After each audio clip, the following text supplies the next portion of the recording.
Hey guys, it's Mela and welcome back to 375 Dance Studio. Today we'll be talking about arms.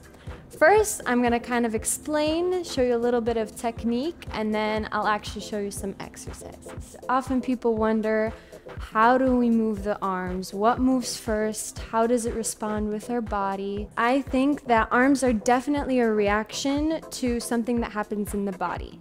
So if you take a tree trunk and you look at its branches, that's what I think about. I think that my body is a tree trunk and the branches branch out like our arms do while we're dancing. In order for our arms to move in a certain way, first we need to decide how does it respond from our body movement. If I'm going to take a step, which arm do I use first? This is often a very big question. So if I take a step with my right foot, you always want to think that your right arm will be facing down. Typically, if you're doing, for example, a Rumba walk or cha-cha walks. With this, our arms are constantly moving. We never have poses in our arms. It's always a constant fluid motion. Also, to add on that, each arm basically does a circle. So if you take one arm, move that arm into a circle, and then we take the other arm, and now we move it in different directions. So while one is going up, one is going down. And opposite. And opposite. So, thinking about two circles in the arms. And with that, in between we have one arm elongating out and stretching, while one arm is folded in. And now we do the opposite. So you want to think one is stretched, one is bent, and opposite. Next thing is where does this all come from? Thinking about our back and our spine, especially our shoulder blades.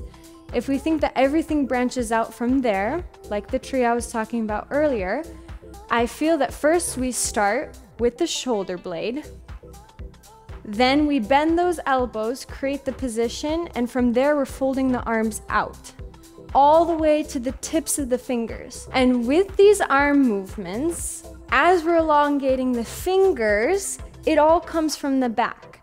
So each shoulder blade is crunching down. I feel a crunch in my side, and that creates the unfold of the arm.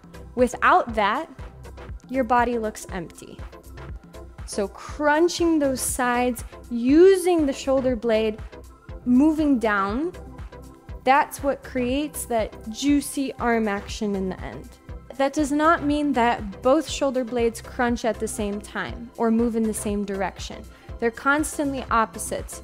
So if we take a look at the back, while I'm crunching one side, my right side, the left side is stretching and elongating. Now switch again. There's a difference. So they're constantly moving in opposite directions, up and down. And to clarify, when we're standing in one position, you have a lot of freedom. So you can move your arms and your back in and out. You can move it side to side. You can move it down. It's not to say that you have to make those circular motions. While when you're doing walks, for example, Rumba or Cha-Cha walks, this is when this comes into play and you need to coordinate it with the steps because you're taking steps. All right, let's talk about how we connect that with the steps. So I always like to think if I'm preparing for a Rumba walk, I'm going to be, my standing leg in this case is the left leg. My arm is like the standing leg, standing up straight. So they're pretty much parallel to each other. Now I have my foot prepared, so I have a bent knee, and it's the same thing with the arm, bent arm. That kind of gives you a clear mind where to set up. Okay, straight, straight, bent, bent. Now when we actually take this step, we're moving the arms consistently. If my weight is moving and my feet are moving, my arms are moving. We want to avoid taking too many steps and our arms not moving, or vice versa, moving our arms too fast or too much if we don't have that many steps. All right, let me give you guys an example. So, if we're gonna start for our Rumba walk, I have, first of all, this shoulder blade is crunched down. This shoulder blade is stretching up. So, expansion here, compression here. Now, when we take our first step, we start moving the arm, extending it to the side, finishing those fingers. And now when we start settling in the hip, now this side starts to crunch down. This side starts to elongate. And as you see, I'm settling in this hip. So it's all a reaction. And you settle and your arms close in. Again, settle and the arms close in.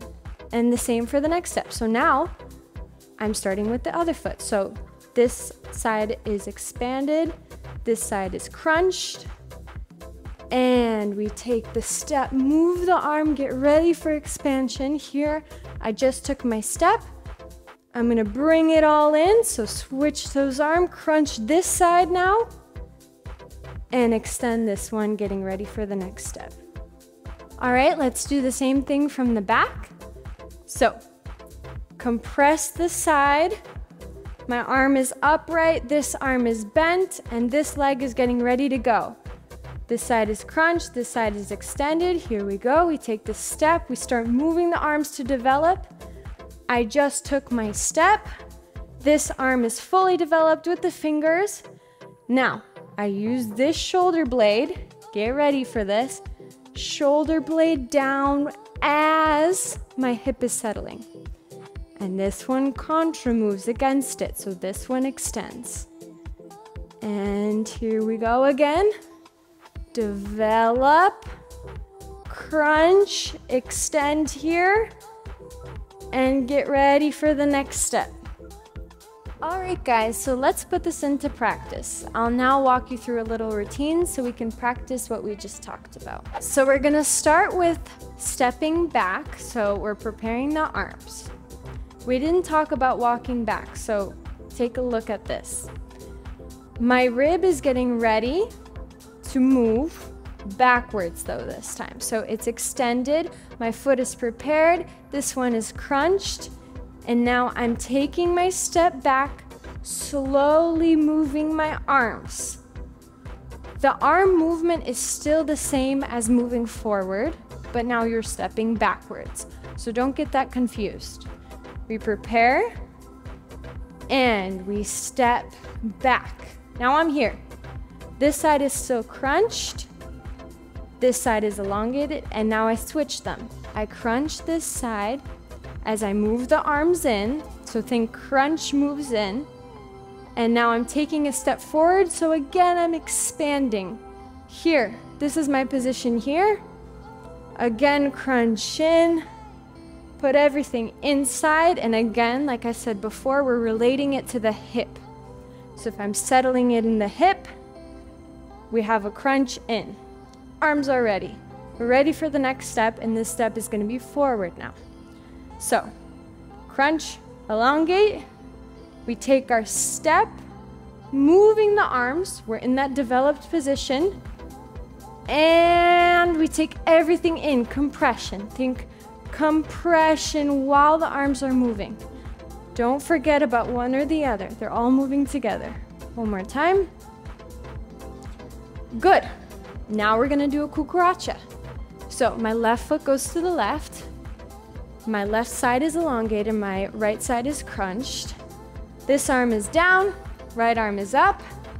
We take a step to the side. We're still using the same motion of crunching the back, moving the shoulder blades, but now we're moving side to side. Yeah? Let's try one more time. Elongate, crunch. We step to the side. We start already moving those arms out. Move them out. And now we're in that developed position. And settle. Get ready for the other side. Develop and settle. You're going to switch. When you switch, your arms also switch and get ready for the other side. So don't forget about the arms again. We move them together. Again, we elongate. Branch out as much as you can. Settle in that hip. The arms rotate. I have a crunch here, expansion here, and transfer weight. Again, crunch. Everything should be very fluid. Good. Now, we're gonna do something different with the arms. We're gonna do a step, in, and throw.